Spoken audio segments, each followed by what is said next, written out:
That just doesn't make sense to me. You know what? I get the wide receiver position shit because you have him, but the O-line, why'd you get rid of that guy and send him to Chicago? But I got a lot of faith in Tank Bigsby. I like the addition to Tank Hey, Bigsby. Here, how about this? Let me give you the insight. I don't know if you heard me earlier. So Jeff Logman, I had a conversation. He's the voice of the Jaguars, and he's part of the broadcast team. We've had him on here, okay? And he's a former player himself. Guess what he said happened to Tank Bigsby last weekend after game 1? Yeah, he had a falling out or something with the coach. Listen to this. They were all celebrating that they won. He takes off immediately for the fucking tunnel, and he gets into the locker room. He gets into Liam Cohen's face and goes, I fucking don't like my fucking carries. I don't like the rotation. I don't like anything. They started getting into a conversation. And this is, I guess he went on the radio. He's got a radio show in Jacksonville, and he said this as well. He goes, I'm not telling you anything that anybody didn't see. Media people were there. So he goes, and I go, is Tank a good player? He goes, he's a fucking great player. He goes, for me, I was like, they just let that guy go away for a bag of vittles. They got him in the 3rd round. He was a third I mean, he round. better not have those expectations in Philly, though. He's not going to get the ball that much. Dude, but he's not playing behind Barkley down there. He's playing behind NTN, who's always in and out of the lineup. Yeah. And I get it.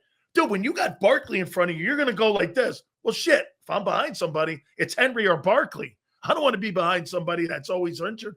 And NTN don't you agree? NTN has been a disappointment. He has been a disappointment. Yeah. Was he a first-round draft pick? He was a first-round pick out of Clemson. Oh, yeah. Geez. I could have told you not to take him in the 1st round. He's a good player, but injury-prone brat. But he had injuries in college. Yeah, I think he went. Wasn't he he was a Clemson kid, right? He was good at Clemson, man. He was real good at Clemson. He played with Trevor Lawrence, right? Yeah. He played with Trevor Lawrence. And, well, he's been in and out, man. So get this. So I go, what do you make of him? He goes, here's the problem. Sometimes he puts the ball on the carpet every 30 carries. Yeah. Ball security is probably an issue. He goes, he's not going to catch a lot of footballs. He goes, and he's going to a perfect situation. Bro, you put him behind that Eagle line, just like I said a couple days ago. He goes like this. If something ever happened to Barkley, that's a 1,200-yard back. With that old line, he'll get you 1,200 yards. I agree. I think he's probably honestly better than Miles Sanders was when Miles Sanders. Oh, absolutely. The thing I like about Tank is the opposite, is the thing I don't like about Miles. All right. Tank puts one foot in the dirt and he gets north and south and he runs people over and he'll take 4 yards doing it. Yep. Miles Sanders, there's a clip that came out of him the other day. A clip that came out of the Cowboy opener versus us.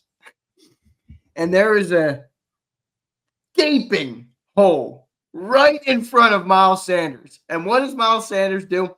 He jukes to the right and doesn't go through the hole. Like, he is so bad at that, and it drives me absolutely bonkers. Tank Bigsby's not going to do that. So I actually think Tank would be probably more productive with our offensive line, but I don't know what the role is going to be. I do think it is good. We got a good kick returner, though.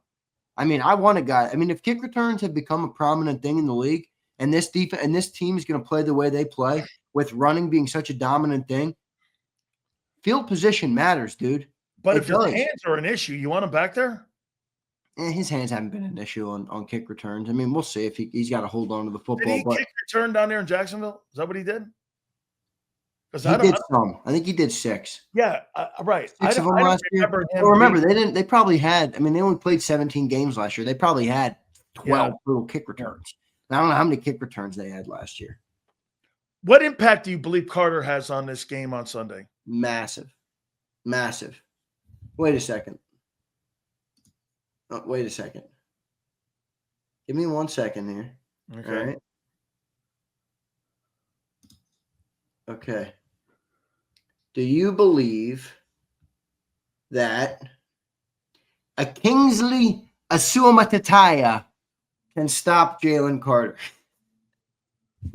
Jalen Carter. Kingsley Suamataya. Do you believe Kingsley Suamataya can stop Jalen Carter? That's their left guard. And then they got a rookie in Josh Simmons at left tackle. No. Okay? I think they got guys. The 2 guys I like on that O-line are Creed Humphrey and Trey Smith. Creed Humphrey are the best center in the game. Players. But Kingsley Suamataia is No. not stopping. They've Jalen downgraded. Carter, all right. Josh What? Simmons is not stopping Zadarius Why Smith. would you downgrade your O-line when you have a fucking $500 million quarterback? I don't know what the heck Andy and Brett Veach are doing. That just doesn't make sense to me. You know what? I get the wide receiver position shit because you have him, but the O-line, why'd you get rid of that guy and send him to Chicago? Joe Tooney, he wasn't great last year.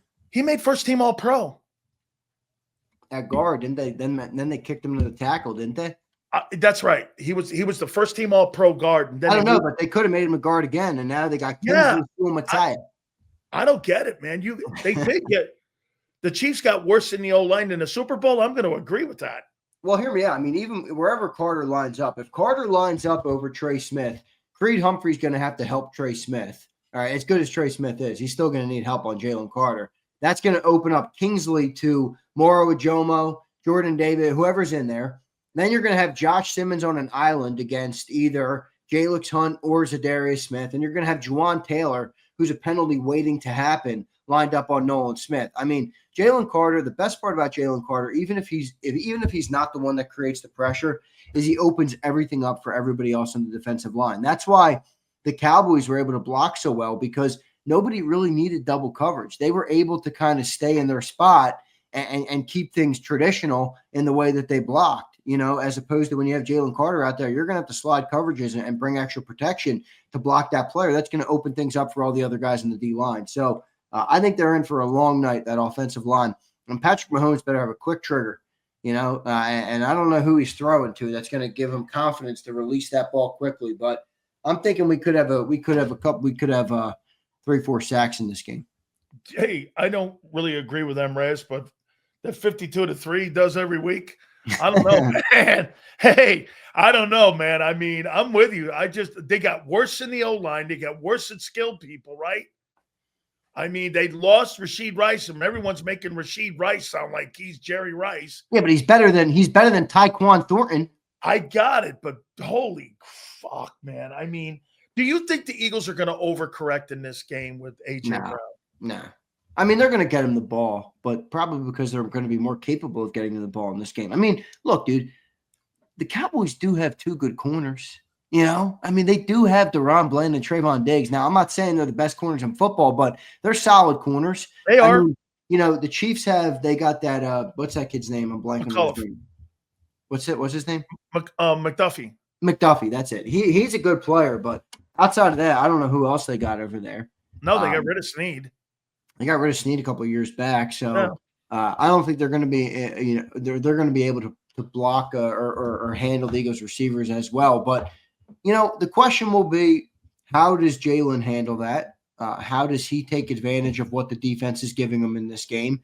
They have a better front, the Chiefs, but they don't necessarily have the best edge rushers in the world. They don't really have a lot of dudes that are outside of Chris Jones that can wreak havoc in the middle. So, you could almost pick your poison here for the Eagles. And Carl Laft, this guy's not awful. No, he's pretty good. That's right.